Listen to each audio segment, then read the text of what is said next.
त्रिदेवों में मिलकर शायद इतना वरदान नहीं दिया होगा जितना महर्षि दुर्वासा अकेले ने अभिशाप दिया है।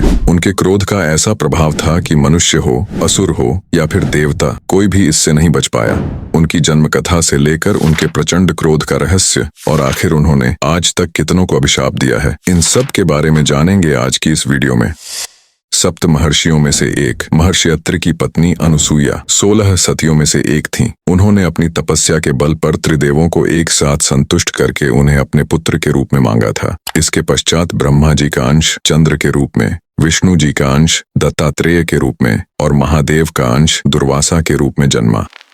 महाभारत में दुर्वासा मुनि को एक तपस्वी महर्षि के रूप में वर्णित किया गया है, जिनके कपड़ों का रंग हरा लाल था, लंबी दाढ़ी थी और वे लंबे कद के थे। उनके हाथ में पवित्र बिल्व वृक्ष की एक छड़ी होती थी। वे जहां भी जाते थे उनके साथ हमेशा 10,000 शिष्य होते थे और वह हमेशा अपनी यात्राओं में कठोर व्रत रखते थे। लेकिन इस कहानी में हमें अभी भी एक सवाल का जवाब नहीं मिलता कि आखिर महर्षि दुर्वासा का प्रचंड क्रोध का कारण क्या है। इस सवाल का जवाब हमें ब्रह्मांड पुराण में मिलता है। इसके अनुसार एक बार ब्रह्मा और महादेव के बीच तीखी बहस हुई। इस झगड़े के कारण महादेव का क्रोध इतना भयंकर हो गया कि उनसे डरकर देवता भी उनके सामने से भाग गए। तब माता पार्वती ने शिकायत की कि अब उनके साथ रहना असंभव है। तब महादेव ने अपने क्रोध को एकत्रित करके उसके अंश को महर्षि अत्रि की पत्नी अनुसूया को वरदान दिया, जिसके अंश से एक बच्चे का जन्म हुआ जो थे महर्षि दुर्वासा। और इसी कारण महर्षि दुर्वासा का क्रोध इतना प्रचंड था क्योंकि वह स्वयं महादेव के क्रोध का अंश थे।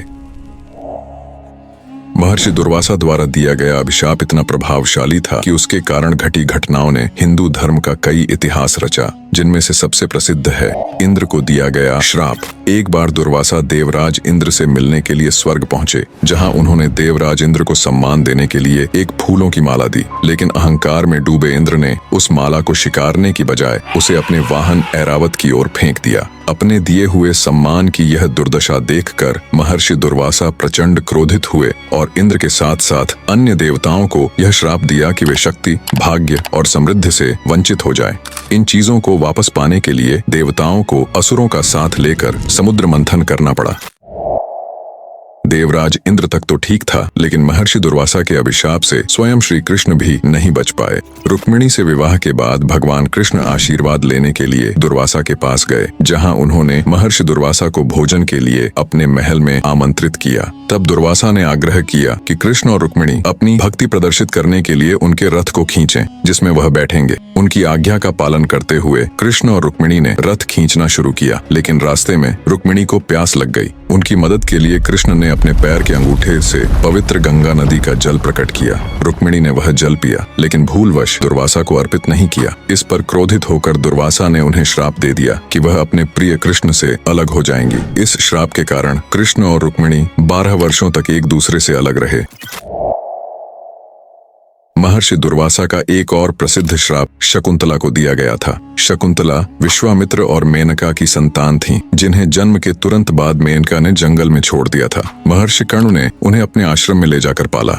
एक बार जब कर्ण आश्रम से बाहर गए थे, शकुंतला अपनी 2 सखियों के साथ जंगल में घूम रही थीं। तभी राजा दुष्यंत शिकार का पीछा करते हुए वहां पहुंचे। शकुंतला मेनका की बेटी होने के कारण अभूतपूर्व सुंदरता की धनी थीं। उन्हें देखते ही राजा दुष्यंत उन पर मोहित हो गए। दूसरी ओर शकुंतला भी उनसे आकर्षित हुई। इसके बाद दोनों ने गंधर्व विवाह कर लिया। राजा दुष्यंत ने शकुंतला के साथ 1 महीना जंगल में बिताने के बाद उसे एक अंगूठी निशानी के तौर पर देकर अपने महल लौट आए। कुछ दिन बाद महर्षि दुर्वासा आश्रम पहुंचे और उन्होंने शकुंतला को पुकारा, लेकिन राजा के ख्यालों में मग्न शकुंतला ने दुर्वासा का अभिवादन नहीं किया। इस पर क्रोधित होकर दुर्वासा ने शकुंतला को श्राप दे दिया कि जिसकी चिंता में मग्न होकर तूने मुझे अनदेखा किया, वही व्यक्ति तुझे भूल जाएगा। यहाँ तक कि देवता और मनुष्य ही नहीं, महर्षि दुर्वासा ने अपनी पत्नी को भी श्राप दिया था। कंडाली महर्षि औरव की पुत्री और दुर्वासा की पत्नी थी। दुर्वासा ने महर्षि औरव को वचन दिया था कि वे उनकी पुत्री के 100 अपराधों को क्षमा करते रहेंगे। एक दिन उन्होंने अपनी पत्नी से ब्रह्म मुहूर्त में जगाने के लिए कहा, हालांकि वह इस कार्य में विफल रही। क्रोधित होकर दुर्वासा ने अपनी पत्नी को श्राप दे दिया, जिसके कारण वह धूल का ढेर बन गई। इस प्रकार महर्षि दुर्वासा के श्रापों का प्रभाव इतना तीव्र और व्यापक था कि उनकी कथाएं आज भी हिंदू धर्म में महत्वपूर्ण स्थान रखती हैं।